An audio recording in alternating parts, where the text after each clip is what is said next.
Movie की शुरुआत में हम देखते हैं कि दरिया में एक जख्मी लड़की पड़ी हुई है जो कि गहरी सोच में माजी की यादों में गुम है। फिर हम 30 साल पहले अमेरिका के जंगलों में देखते हैं कि यही लड़की, जिसकी उम्र अभी 12 साल है, ये लड़की अपने डैड के साथ शिकार की तलाश में है। दोनों शिकार में काफी ज्यादा एक्सपर्ट हैं। इस जंगल में जिंदा रहने के लिए ये इनकी जरूरत है। इस लड़की के पिता जैक जंगल में सरवाइव करने की स्किल्स के माहिर हैं और वो अपनी सेफ्टी कैसे करनी है ये भी अच्छे तरीके से जानते हैं। जैकब ये सारी स्किल्स अपनी बेटी हेलन को भी सिखाते हैं और इनको अच्छी तरह से ट्रेन कर रहे हैं। जंगल में ये फैमिली रहती है जिसमें हेलन इसके माता और पिता हैं।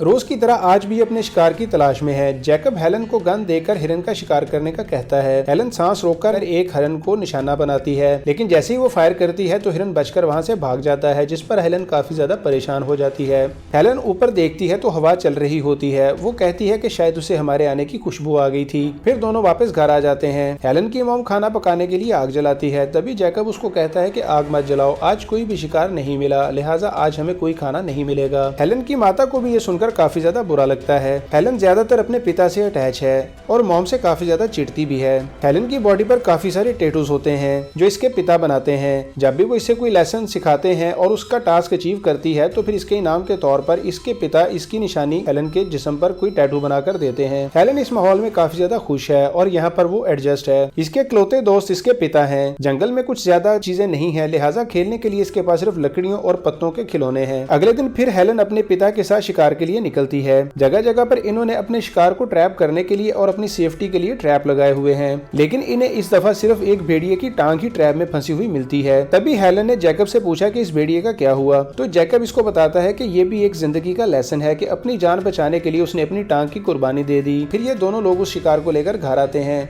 जैकब के घर के पास एक कैबिन है जहाँ पर वो अपना सामान रखता है, जिसमें गन्स वगैरह भी रखी होती हैं। हेलन को यहाँ पर जाने की इजाजत नहीं है। रात को भेड़िए की आवाज सुनकर हेलन की आंख खुल जाती है और वो घर से बाहर आती है। तभी वो देखती है कि एक भेड़िया और उसका बच्चा हिरन की सौगंध सूंघकर यहाँ पर आए हैं। वो इनको देख ही रही होती है कि तभी इसके पिता जैकब भी वहाँ पर आ जाते हैं। हेलन अपने पिता को कहती है कि हमारे पास जो बची हुई हड्डियां हैं वो हम इनको दे देते हैं, लेकिन जैकब उसी वक्त हेलन को मना कर देता है। वो इसको बताता है कि कुदरत के अपने कानून हैं, हमें जानवरों पर रहम नहीं करना चाहिए। ये भूखे भेड़िए खाने के लिए कुछ भी कर सकते हैं, यहाँ तक कि इन्हें जरूरत पड़े तो ये हमारी जान भी ले सकते हैं। जैकब हेलन को बताता है कि अगर तुम्हें अपनी और अपनी फैमिली की जिंदगी चाहिए तो तुम्हें इनको मार देना होगा, लेकिन हेलन ऐसा करने से मना कर देती है। तभी जैकब गन उठाकर दोनों भूखे भेड़ियों को मार देता है।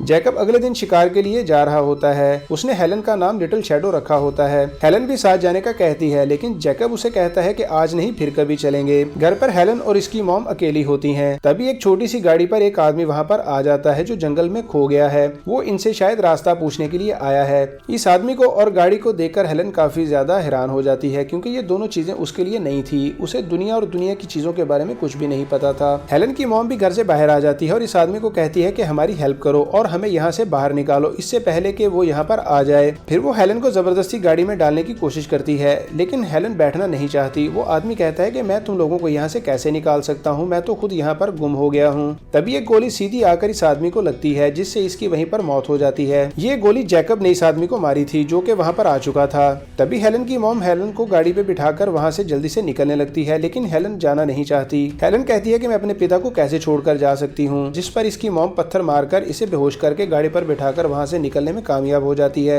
जब हेलन को होश आता है तो वो एक हॉस्पिटल में होती है। वहां उसकी नजर इर्द गिर्द की चीजों पर पड़ती है, जिन्हें देखकर वो काफी ज्यादा हैरान और परेशान होती है। उसे काफी ज्यादा अजीब महसूस हो रहा होता है। तभी वहां पर शेरिफ आते हैं और वो उसको कहते हैं कि अब तुम सेफ हो, तुम्हारी मॉम भी यहीं पर है और तुम दोनों यहाँ पर अब बिल्कुल सुरक्षित हो। हेलन जल्दी से अपनी मॉम के पास आती है और पूछती है कि डैड कहाँ पर हैं। हेलन अपनी मॉम को कहती है कि हमें यहाँ पर नहीं होना चाहिए, हमें अपने घर जाना होगा। तभी हेलन की मॉम उसको बताती हैं कि वो हमारा घर नहीं है, जिस पर हेलन काफी ज्यादा गुस्सा करती है और उससे पूछती है कि ये कैसी बात तुमने की है। तभी उसकी मॉम बताती है कि जैकब एक जंगली हैवान और जालिम इंसान है, उसने मेरे साथ जबरदस्ती शादी की, 12 साल तक मुझे जंगल में कैद रखा और मेरे ऊपर बहुत ज्यादा जुल्म किया। हेलन अपनी मॉम को कहती है कि तुम बहुत ज्यादा झूठी हो, मुझे पिता ने बताया था कि तुम पर यकीन कभी भी ना करूं। हेलन बहुत ज्यादा चिल्लाती है कि मुझे अपने पिता के पास घर जाना है। तभी शेरिफ आकर हेलन को वहां से ले जाता है और एक अलग रूम में बिठा देता है और उसको कहता है कि शांत हो जाओ, लेकिन हेलन शांत होने वाली नहीं थी। हेलन के लिए इस नए माहौल और इस सारी सिचुएशन को एक्सेप्ट करना काफी ज्यादा मुश्किल था। वो यहाँ पर रहना नहीं चाहती थी। हेलन को शिकार और सर्वाइव करने की काफी ज्यादा स्किल्स का पता था। वो इन हालात से निकलना चाहती थी, लिहाजा वो खिड़की से भागकर बाहर निकल जाती है। तभी वो अपने डैड को तलाश करने के लिए गलियों में घूमना शुरू कर देती है। तभी उसके डैड सीटी बजा रहे होते हैं, जो जंगल में एक दूसरे को तलाश करने के लिए हेलन और इसके डैड बजाया करते थे। इस सीटी की आवाज को फॉलो करते हुए दोनों आपस में मिल जाते हैं। जैकब कहता है, लिटिल शैडो आओ हम अपने घर चलते हैं। जैसे ही वो वहां से जाने लगते हैं तो वहां पर पुलिस आकर इनको चारों तरफ से घेर लेती है।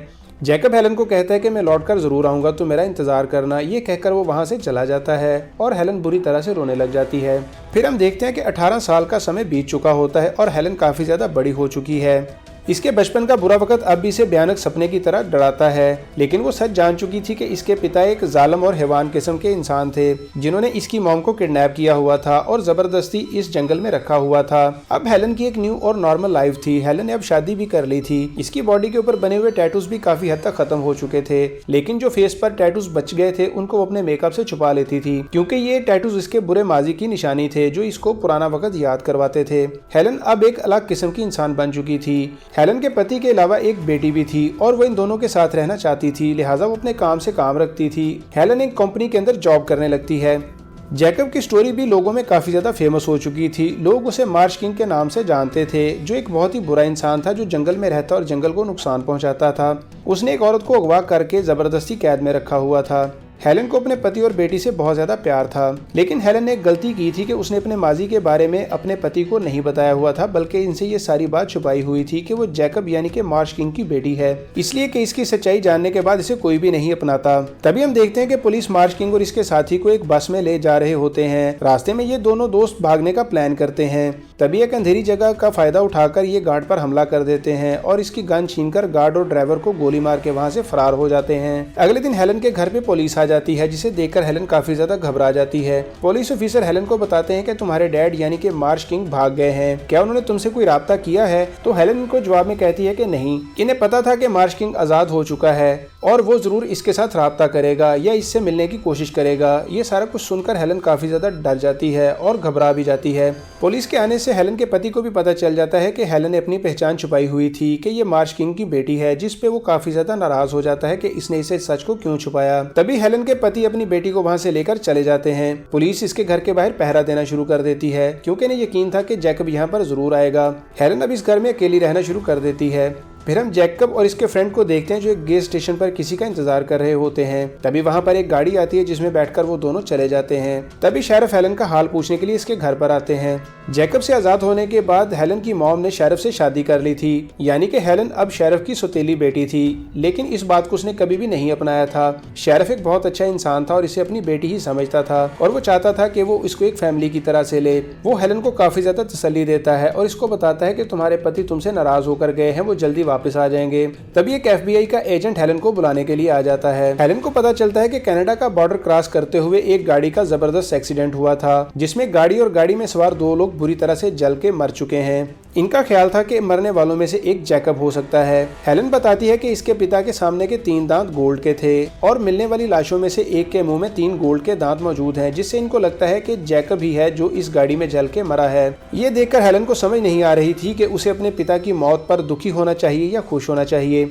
अगले दिन हेलन के पति और इसकी बेटी वापस घर आ जाते हैं, लेकिन हेलन का पति अभी भी इससे नाराज है क्योंकि इसने इससे झूठ बोला था। जैकब के मरने की खबर पर हेलन के पति इसको हौसला देने के लिए आता है और आकर इससे पूछता है कि आखिर तुमने मुझसे सच क्यों छुपाया था। हेलन इसे बताती है कि अगर तुम जानते कि मैं मार्श किंग की बेटी हूँ तो तुम मुझे कभी भी एक्सेप्ट ना करते। हेलन का पति कहता है कि सब कुछ भुलाकर मेरे साथ वादा करो कि आइंदा मुझसे कोई भी चीज नहीं छुपाओगी।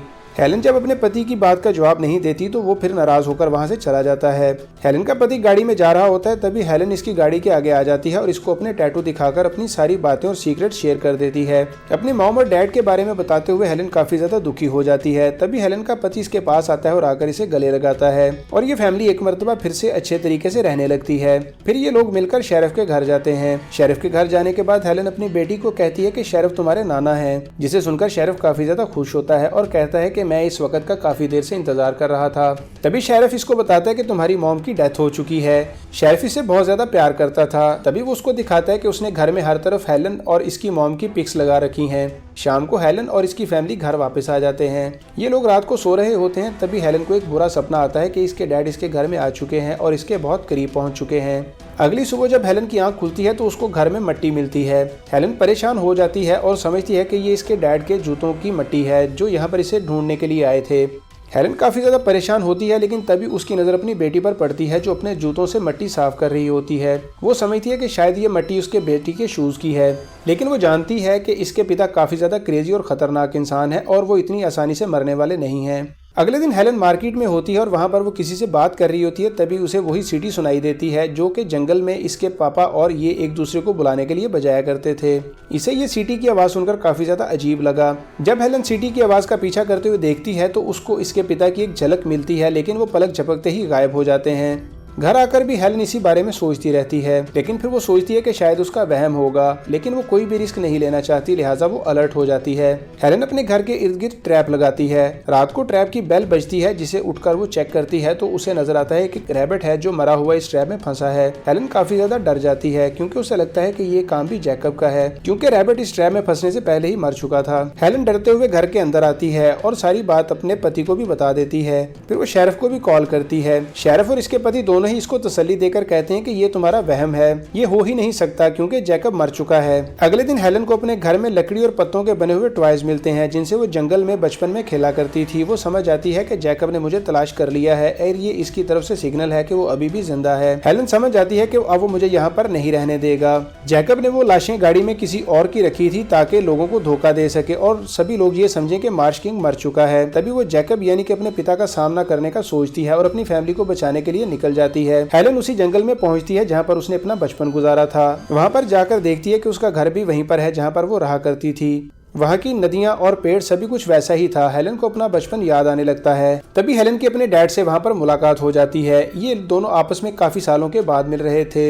हेलन के पिता काफी ज्यादा बूढ़े हो चुके थे, लेकिन वो अब भी उसी तरह खतरनाक और क्रेजी थे। दोनों आपस में काफी देर तक बातें करते हैं। तभी जैकब हेलन को कहता है कि तुम्हें वापस आना होगा, तुम अपनी बेटी को भी अपने साथ यहाँ पर ले आओ, हम दोबारा पहले जैसी जिंदगी गुजारेंगे। मैं जानता हूँ कि तुम भी मुझसे बहुत ज्यादा प्यार करती हो और तुम्हें भी यहाँ पर आकर रहना पसंद है। हेलन कहती है कि मैं ऐसा कुछ नहीं करने वाली, अब मेरी एक अलग से लाइफ है और मैं अपनी फैमिली के साथ बहुत ज्यादा खुश हूँ। मैं अपनी बेटी और अपने पति से बहुत ज्यादा प्यार करती हूँ। हेलन अपने पिता को बताती है कि मुझे पता है कि तुमने मेरी मॉम के साथ बहुत बुरा किया था, तुम एक बीस्ट हो और तुमने काफी अरसा मेरी मॉम के साथ जुल्म किया है। जैकब कहता है कि नहीं, ऐसा कुछ भी नहीं है, बल्कि तुम्हारी मॉम झूठी है, मैंने उसके साथ कुछ भी बुरा नहीं किया, वो अपनी मर्जी से यहाँ मेरे पास आई थी।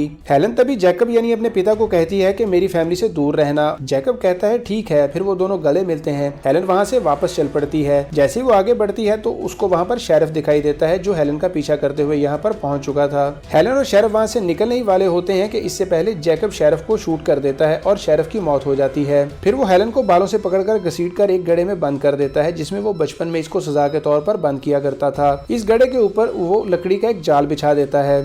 तभी हेलन को अपने बचपन की बातें याद आती हैं कि एक दफा जैकब ने सर्दी में उसे यहाँ पर लाकर लॉक कर दिया था, तभी इसकी मॉम ने इसे बचाया था और इसकी मॉम ने इसको कहा था कि मैं तो कमजोर हूँ लेकिन तुम काफी ज्यादा स्ट्रांग हो। हेलन अब बच्ची नहीं रही थी, वो बहुत ज्यादा बड़ी हो चुकी थी, अभी उसे अपनी मदद खुद ही करनी होगी। तभी वो दीवार के साथ लटक कर गड्ढे से बाहर आ जाती है और जाल को तोड़कर वहाँ से बाहर निकल आती है।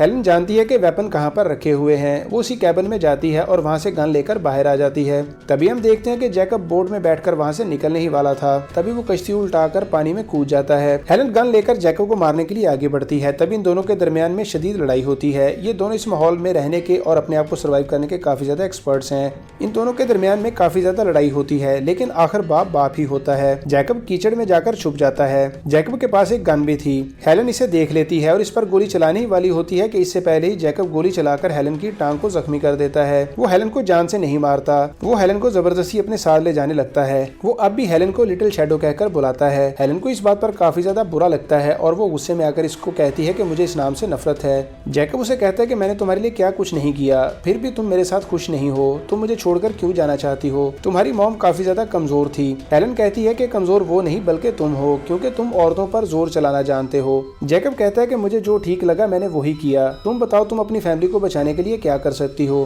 हेलन काफी ज्यादा जज्बाती हो जाती है और धीमी आवाज में कहती है कि मैं अपनी जान भी दे सकती हूँ। तभी ऊंचाई से गुजरते हुए मौका देखकर हेलन गिरने का नाटक करती है। हेलन की मदद करने के लिए जैसे इसके पिता आगे बढ़ते हैं तो इसको भी खींचकर अपने साथ गिरा लेती है। फिर ये दोनों काफी ऊंचाई से लुढ़कते हुए नीचे नदी में आकर गिर जाते हैं। ये वही सीन होता है जहाँ से मूवी शुरू हुई थी। ये दोनों काफी ज्यादा जख्मी हालत में होते हैं। हेलन पास ही पड़ी गन जल्दी से उठा लेती है। जैकब भी गन उठाने ही लगता है, लेकिन हेलन नहीं डरती और वो जैकब के गन उठाने से पहले इसको शूट कर देती है और जैकब को मार देती है। बाप के रूप में छुपे हुए एक हैवान दरिंदे को खत्म करके इसने अपना डर और खौफ खत्म कर दिया था। अब वो हंसी खुशी अपनी फैमिली के साथ हमेशा के लिए रह सकती है। इस तरह ये कहानी यहाँ पर खत्म हो जाती है।